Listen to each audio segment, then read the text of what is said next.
Tabii, ben Burhan Burak Oral.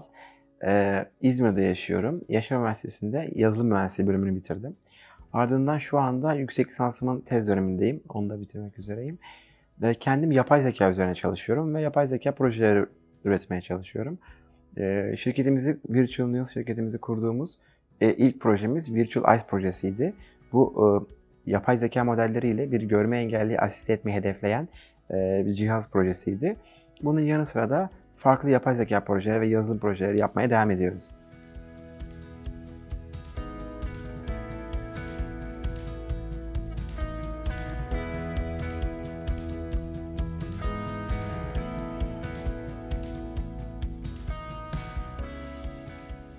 Ben hep startup kurmak istiyordum üniversitemizin engelli biriminin öğrenci temsilcisi olduğum için aslında görme engelli arkadaşlarımızın yaşadığı problemleri birinci elden görme fırsatı yakaladım. Ve ben kendim de yapay zeka ve görüntü işleme üzerine çalıştığım için bu çözümlerin, bu teknolojilerin görme engellilerin hayatında etkin rol aldığını varsayıyordum, öyle düşünüyordum ama gördüm ki bu böyle değilmiş. Çok ilgincime gitti ve sebeplerini araştırdım. Ve aslında ilk projem bu şekilde Virtualize doğmuş oldu. Bu projeyle okulumuzda lisans dönemimi bitirme projesi olarak önce arkadaşlarımla beraber bu projeyi yaptık. Ardından da ticarileştik ve aslında ilk resmi girişimcilik yolum bu projeyle açıldı diyebilirim.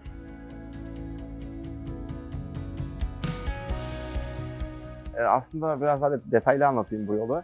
Biz bitirme projemiz olarak görme engellileri gündelik hayatlarında asiste etmeyi hedefleyen bir yapay zeka cihazı çıkarmak için yola çıktık.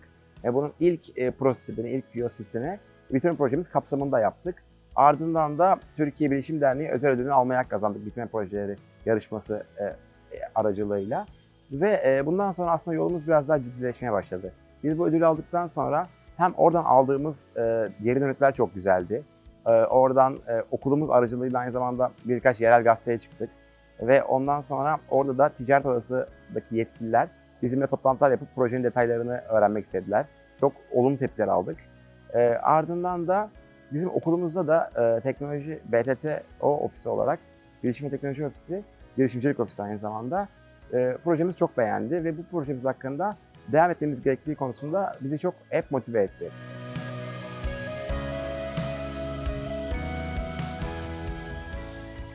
Şirketi kurulurken aslında bizim demin de bahsettiğim gibi BTT ofisimizin aracılığıyla, üniversitemiz aracılığıyla TÜBİTAK bilgi desteğine başvurduk. Ve bu aslında yaklaşık 8-10 aylık bir süreç oluyor toplamda. Ve bu süreç bittiğinde biz bu hibeyi almaya hak kazanmış bulunduk aslında. Ankara'da yaptığımız sunum sonrasındaki jüri kararıyla. Ve bu zaten TÜBİTAK bizim tarafımızdan şirket kurmamızı resmi olarak çalışmamıza başlamamızı bekliyor. Bu aşamada üniversitemizde bize ofis temin etti ve Kuluçka merkezinde ofisimizi kurduk, şirketimizi açtık ve resmi olarak işlerinde çalışmaya başladık.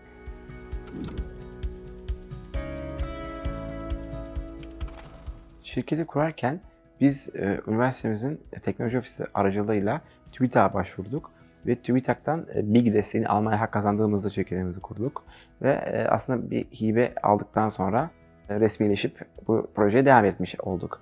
Bu süre zarfında birçok eğitim aldık aslında. Şirketi kurduktan önce de özellikle sonrasında da girişimcilikle alakalı olan her eğitimlere, seminerlere katılmaya çalıştık ki sadece kendimizi geliştirmek dışında aynı zamanda ekosistemde de biraz yer edinmek ve network elde etmek açısından da bu eğitimlere olabildiğince katılmaya çalıştık ve yani şöyle düşünüyorum ki herhalde sadece ilk yıl içinde sadece 20-30 eğitime gidip katılmışımdır diye düşünüyorum. Aslında biz TÜBİTAK tarafından aldığımız destek bütçesinde projemizin Ar-Ge sürecini tamamladık ve bir prototip çıkardık. Bu prototip hatta biraz sonra size bir demo videosunu da veririm, onu da izleyebilir izleyicilerimiz. Kullanıcının üzerine taktığı bir cihaz ve kamera ve sensörlerle görme engellilerin karşısındaki ortamı algılayarak ona telefon aracılığıyla sesli geri bildirimler veren bir cihaz tasarladık. Bu cihaz tamamen yapay zeka destekli çalışıyor ve telefona aktardığımız bizim machine learning modellerimiz sayesinde ortamı algılıyor. Bu projenin aslında Ar-Ge tarafını bitirdik. Bir prototip ürettik. Yazılım tarafı hazır ama üretim tarafında bazı maddi sorunlar yaşadık. Araya pandemi girdi ve Çin'deki çip krizi hala etkiliyor. Bununla alakalı şu an seri üretime geçmiyoruz. Henüz bu aşamada beklemedeyiz. Ama ürünümüzü TÜBİTAK tarafından başarılı sonuçlandırdıktan sonra şu anda prototipimiz hazır. Ve aslında biz bu işin daha çok yazılım tarafına ve elimizdeki diğer yazılım projelerine odaklanmaktayız şu anda. Bunun yanı sıra kendi diğer yazılım projelerimize odaklanıyoruz ve yapay zeka, görüntü işleme konusunda modellerimizi de geliştirmeye devam ediyoruz.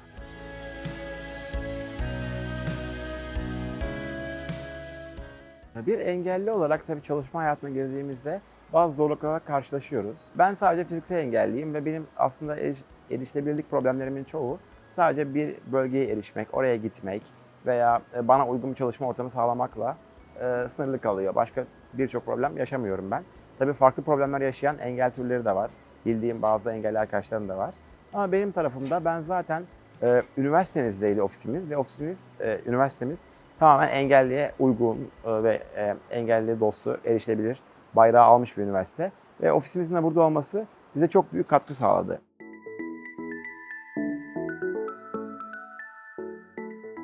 Ben aslında işimizi kurarken birçok kişiden destek aldık, fikir aldık. Bu ailem başta gelir tabii ki bunlardan. Ailem, annemin, babamın, ablamın, amcalarımın hep desteğini hissettim. Onun da yanı sıra daha profesyonel destekler olarak bahsettiğim gibi Ayşe Hanım başta olmak üzere üniversitemizin tüm desteklerini hep arkamızda hissettik. Onun yanı sıra İzmir Ticaret Odası'ndan ardından ödül aldığımız Türkiye Bilişim Derneği'nden olsun manevi desteklerini ve mentörlüklerini her zaman bize gösterdiler. Bu süreçte TÜBİTAK'ın da mentörlük hizmetleri vardı. Böylelikle aslında girişimcilik yoluna çıktığımızda bizim belki resmi olarak ilk deneyimimizdi ama kendimizi hiç yalnız hissetmiyorduk. Ve bir şekilde bu ekosistemin içinde bir yer edindiğimizi farkındaydık.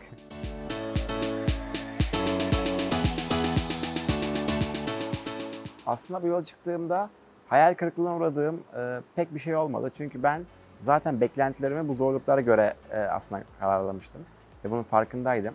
Ve bu şekilde bu zorlukları bildiğimiz zaman tabii ki zorlandığımız, çok vazgeçmeli miyiz diye sorguladığımız çok an oldu ama bu zamanlarda hayal kırıklığı diyemem yine de bunlara. Bunlar daha önce öngörebildiğim sorunlardı. Deneyimsizliklerimizden yola çıkarak biz şirketimizi kurduğumuzda bazı yanlış adımlarımız tabii ki oldu. Olmaya devam ediyor da tabii ki. İnsan sürekli bir şeyler öğreniyor. Ve işte pandeminin başına denk geldik. Ardından işte çip krizi patladı. Kendi kontrolümüz dışında olan problemleri nasıl çözmemiz gerektiğini bilmediğimiz bir dönemdeydik aslında. O zamanlar biraz zorlandık. Çok şüpheye düştük. Ama uğraştığımız zaman bir şekilde problemleri yoluna koyabildiğimizi, çözdüğümüzü fark ettik. Önemli olan sadece motivasyonun kırılmaması. Eğer motivasyonumuzu sağlam tutabilirsek problemler çözülebiliyor bir şekilde. Vazgeçmek istediğim zamanlar hiç olmadı ama ara vermek istediğim zamanlar oldu. Acaba çok mu erken başladık bu işe? Biraz daha öğrenmemiz mi gerekiyordu? Gibi şüphelerimiz oldu. Şimdi tabii biz üniversiteden çıktık. Ben de ortağım da bir yerde çalışıyorduk. Ardından TÜBİTAK desteğimiz onaylandığında biz istifamızı verdik ve şirketimizde tam zamanlı olarak çalışmaya başladık. Şimdi bu tarafta böyle ilerleyince yaşadığımız birçok problem oldu. Bunların da biri aslında maddi problemler oldu tabii ki. Biz bir hibe aldık ama tabii ki hibe çok gerekliydi. O hibe alınmasaydı belki biz şirketimizi kuramazdık. Ama tek başına yeterli olmadı. Biz bu süre zarfında yazılımcı olduğumuz için aslında dışarıya yazılım işleri yapmaya başladık bence devlet tarafında. Ve gerçekten bu yolda yürümek isteyen, bu zorluklarla ile savaşmak isteyen engelli arkadaşlarımın hiç tereddüt etmemesini ve bir şekilde bir yerden başlamasını, istedikleri gibi olay sonuçlanmasa bile eminim ki çok iyi tecrübeler kazanacağını düşünüyorum. Her şeyin kendine göre zorluğu var ama ben girişimci olmaktan çok mutluyum.